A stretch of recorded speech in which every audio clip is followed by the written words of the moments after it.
सब राब्ता आप रेगुलरली आ रहे हैं, आपको मिल रहे हैं, राब्ता आप रेगुलरली आ रहे हैं, डेलीगेशन मिल रही है, किस तरह का फीडबैक आपको मिल रहा है? ना मकसद ही ये खोलने का था कि जहाँ जहाँ लोगों के मुतालबे हैं, परेशानियाँ हैं, जहाँ नॉर्मल तरीक़ों से उनका जो मुतालबों का हल नहीं हो रहा है, वहाँ पे हम इंटरवीन करें और लोगों के मुश्किलात जो हैं वो कम करें। ये सिलसिला काफ़ी कामयाबी से चला है। बीच बीच में जो फीडबैक मिलता है उसको लेके हम इसको और ज़्यादा जो है मजबूत करने की कोशिश करते हैं। लोगों के मुतालबे अलग अलग किस्म के होते हैं ना,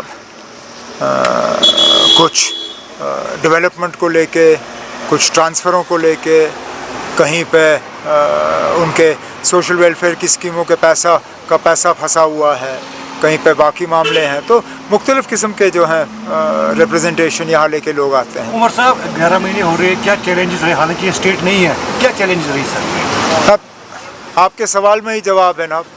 सबसे बड़ा चैलेंज ये है कि ये स्टेट नहीं है ना। हम तो उम्मीद कर रहे थे कि जिस तरह जम्मू कश्मीर के लोगों को एक वादा किया गया था और यहाँ तक कि सुप्रीम कोर्ट को भी ये बात कही गई थी कि ये 3 जो है स्टेप प्रोसेस होगा। पहले डिलिमिटेशन, फिर इलेक्शन, फिर स्टेटहुड।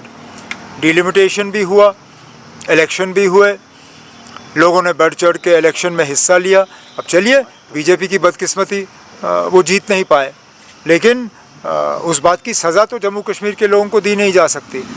कहीं ऐसा लग रहा है कि क्योंकि जम्मू कश्मीर के लोगों ने यहाँ बीजेपी की हुकूमत नहीं बनाई, इसलिए अब जम्मू कश्मीर के लोगों को स्टेटहुड नहीं मिलेगा। ये जम्मू कश्मीर के लोगों के ज़्यादती है ना, क्योंकि कहीं पे भी ये नहीं कहा गया था कि नतीजे बीजेपी के हक़ में हों तब स्टेटहुड मिलेगा। यहाँ बदकिस्मती से अब देखा जा रहा है कि स्टेटहुड और इन चीज़ों की मुखालफत अगर कहीं से हो रही है तो बीजेपी की तरफ से हो रही है। 20% है, शिकारा वाले चेंज कर रहे हैं, हाउस बोट वाले रो रहे हैं, सब रो रहे हैं ना, सब रो रहे हैं। हमारी तो लगातार कोशिश रही कि टूरिज़म दोबारा से शुरू हो और हम उम्मीद भी कर रहे थे कि ये पूजा सीज़न जो है, पूजाओं के बाद वेस्ट बंगाल, कलकत्ता वगैरह से जो है टूरिस्ट दोबारा आना शुरू हो जाएंगे, लेकिन जिस तादाद में हम उम्मीद कर रहे थे उस तादाद में अभी लोग आए नहीं। अब हमारी कोशिशें तो जारी रहेंगी, देखते हैं क्या होता है। Sir, I love Mohammad controversy बढ़ रहा है बाहर, क्यों? बहुत सारे स्टेट्स में इनको अरेस्ट किया यूथ को। किस लिए? आई लव मोहम्मद जो पोस्टर्स बैनर्स पे, अब इसमें लिखने में किसी को एतराज़ क्यों? ये 3 अल्फाज लिखने में किसको एतराज़ हो सकता है? मेरी समझ में नहीं आता ना, ये 3 अल्फाज लिखने पे ये गिरफ्तारी की वजह कैसे बनती है? ये अब आप इसका मतलब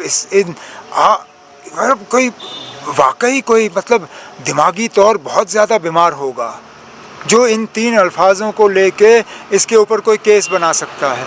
इस पर तो कोई केस, और मैं तो चाहूँगा कि अदालत फटाफट इस चीज़ को जो है दुरुस्त करें। ये कहीं पे भी ये 3 अल्फाज लिखने आई लव मोहम्मद कहाँ से गैर कानूनी है ना? अगर 1 मिनट के लिए आप इसको एक मज़हब के साथ जोड़ देते हैं तब भी इसमें क्या गलती है ना? क्या बाकी मज़हब जो हैं अपने रहनुमा, अपने जो मज़हबी जो हमारे ये हैं, हाँ, उनके बारे में नहीं लिखते? क्या हमारे जो सिख भाई बहन हैं अपने गुरुओं के बारे में नहीं लिखते? क्या हमारे हिंदू भाई बहन जो हैं अपने मुख्तलिफ भगवानों के बारे में नहीं लिखते? लिखते हैं। आप जम्मू कश्मीर से बाहर जाइए, शायद ही आपको कोई गाड़ी दिखेगी जहाँ पे किसी भगवान की तस्वीर नहीं होगी।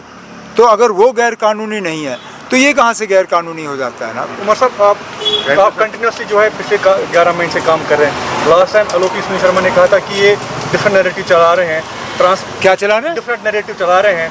ट्रांसफ़र के लिए तो बात करेंगे, लेकिन जो काम करना है वो काम नहीं करेंगे। LOP का डेजिग्नेशन क्या है? Leader of the opposition. Opposition का काम क्या है? अपोज करना।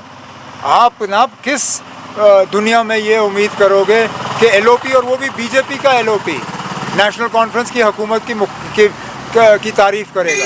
मैं तो कहता हूँ जितना ज़्यादा वो हमारी मुखालफत करें उतना बेहतर है, क्योंकि लगेगा हम वाकई काम कर रहे हैं।